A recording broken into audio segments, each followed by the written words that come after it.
अंधेरी राहों से निकला एक शायर, जिसे कोई माफिया बुलाता है तो कोई भगवान।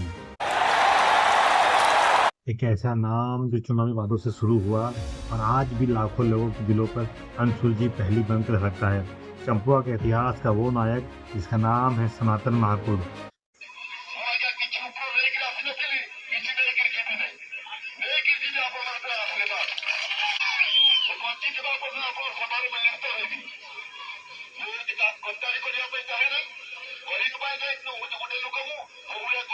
चुनावी मैदान में उतरते ही उसने लोगों से एक वादा किया कि अगर मैं इलेक्शन जीतूंगा, अगर मैं चुनाव जीतता हूं तो मैं लोगों की मदद करूंगा, काम भी करूंगा और हर वोटर का आईडी कार्ड के पीछे हर लोगों को पैसा दूंगा। और ये सिर्फ वादा नहीं, एक घोषणा पत्र था। ये उस इलाके की बात है जहाँ पे गरीबी और सरकार की अनदेखी का गहरा अंधेरा छाया था। उसके बीच में ये बातें लोगों को उम्मीद की किरण की जैसे लगने लगी और वो इलेक्शन जीत गया और एक इतिहास बन गया। और ये उस इलाके की बात है जहाँ पे लोग जरूर गरीब हैं, लेकिन वहाँ की आबो हवा, वहाँ की मिट्टी बिल्कुल भी गरीब नहीं है।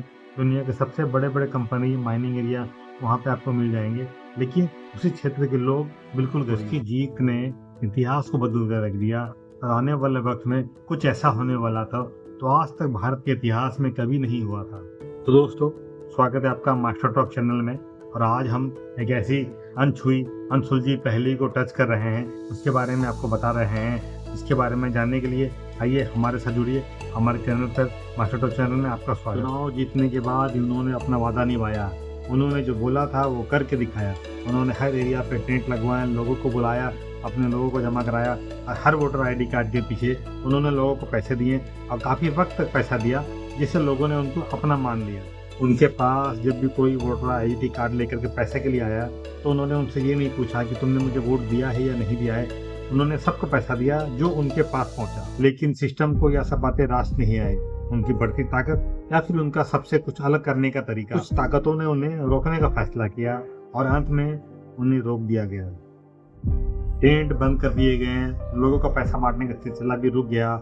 लेकिन इससे सनातन महाकुड नहीं रुका, क्योंकि ये उनकी राजनीति की एक पहली ही चाल थी जिसे इन्होंने रोक दिया।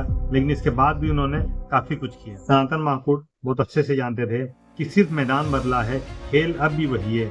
उन्होंने जिसको चाहा उसको जितवाया। की उंगलियों पर नाचती रही सियासत की कठपुतलियां। लेकिन कहते हैं ना, सबसे बड़ा घाव भी वही देते हैं जिसको हम अपने सबसे करीब रखते हैं। कुछ अपनों ने उनसे गद्दारी की, उनकी पीठ में छुरा घोंपा।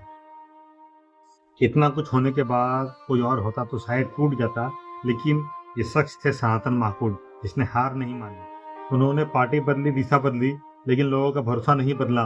उन्होंने दिखा दिया कि ताकत किसी झंडे में नहीं, लोगों के विश्वास में होता है। लोग उन पर विश्वास करते हैं, लेकिन यह सिर्फ राजनीति नहीं, उनके अस्तित्व की लड़ाई थी। वह एक शतरंज का ऐसा खिलाड़ी था जहाँ पे हर चाल उनके पक्ष में थी। लेकिन क्या राजनीति ही उनकी पहचान थी या उनके अंदर कुछ और भी धड़कता था? राजनीति की इस उठापटक के बीच में उनके अंदर का मसीहा जाग गया। उन्होंने माँ जगजननी नाम से एक ट्रस्ट, एक संस्था बनाई, जिसमें उन्होंने लाखों गरीब मजदूर लोगों का उन्होंने मुफ्त इलाज करवाया। माँ जगजननी सेवा ट्रस्ट के नाम से हर जगह एम्बुलेंस की सेवा उपलब्ध करा दी गई। लेकिन इसमें कहीं भी किसी तरह से धर्म, जाति, छोटे नीचे का भेदभाव नहीं रखा गया। सबको बराबर से सुविधा दी गई। और ये संस्था आज भी एक्टिव है और उसी अंदाज में ये आज भी काम कर रही है। इनका मकसद पैसे की कमी की वजह से किसी की भी जान नहीं जानी चाहिए। ये काम सिर्फ इंसानियत का ही नहीं था, ये एक सिस्टम को चुनौती भी थी, क्योंकि सत्ता से बाहर रहकर भी वो सत्ता से ज़्यादा ताकतवर था। लेकिन उसके रुआब का क्या, जो किसी माफिया से कम नहीं था। वो कहीं भी खड़ा होते हैं तो उसके सामने लोगों को बोलने के लिए हिम्मत नहीं होती। बहुत कम ही लोग उनके सामने बात कर पाते या टिक पाते हैं। उनका घर और उनका रहना सहना किसी अनसुलझी पहेली से कम नहीं था। वो जब भी कभी बाहर निकलते हैं तो किसी राजे की तरह जुलूस निकलता। यहाँ तक कि उनके घर के पालतू कुत्ते जब बाहर निकलते तब भी दोनों तरफ की सड़कें बंद कर दी जाती। उनके कुत्ते जाते आते, उसके बाद रोड खुलता था। उनका क्या, उनके कुत्तों का ये रुआब था। अगर कोई उनसे मिलने जाए तो उनसे तभी मिलते थे जब उनको मिलना होता था। सामने कोई भी शख्स हो वो उनके हिसाब से नहीं मिलते थे, वो अपने टाइमिंग के हिसाब से उससे मिलते। दिन में काफी देर तक पूजा और रात में सियासत। एक तरफ भगवान का भक्त, दूसरी तरफ पावर का प्रतीक। कहते हैं उनके घर में डकैती हुई, लेकिन ये डकैती आज भी एक रहस्य बनी हुई है। उनके घर में सीबीआई और ईडी का रेड भी पड़ा, लेकिन क्या मिला क्या नहीं मिला, ये भी आज तक किसी को सही से पता नहीं। कुछ लोग उसको गरीबों का मसीहा कहते हैं और कुछ लोग उसको माफिया, और शायद यही उसकी ताकत थी, डर और भक्ति को अपने नाम के अंदर में समेट लेना। सनातन महाकूट, एक नाम जो आज भी ओडिशा की मिट्टी में गूंजता है। रहस्यमयी, अद्भुत, अपराजय, और आज भी ये कंसिस्टिंग चंपुआ के एमएलए हैं।